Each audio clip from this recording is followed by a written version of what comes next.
अस्सलाम वालेकुम दोस्तों आज की वीडियो में बताएंगे कि भिखारी आज़म साहब बलूचिस्तान में फिर रहे हैं छतरियाँ लेके। अच्छा, ये 50-60 लोगों में सिर्फ इस बेवकूफ़ को गर्मी लगती है, खुद ही अपने हाथ में बेवकूफ़ों की तरह छतरी पकड़ी हुई है और जा रहा है।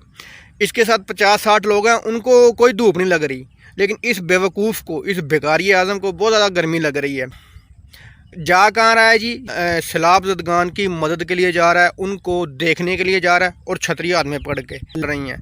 उस भिखारी वज़ीर आज़म साहब बलूचिस्तान में फिर रहे हैं। अच्छी बात है, फिरना चाहिए, लेकिन पंजाब में भी नज़र दुराओ। पंजाब में क्यों नहीं नज़र दुरानी? क्योंकि पंजाब में PTI की हुकूमत है, इमरान खान की हुकूमत है।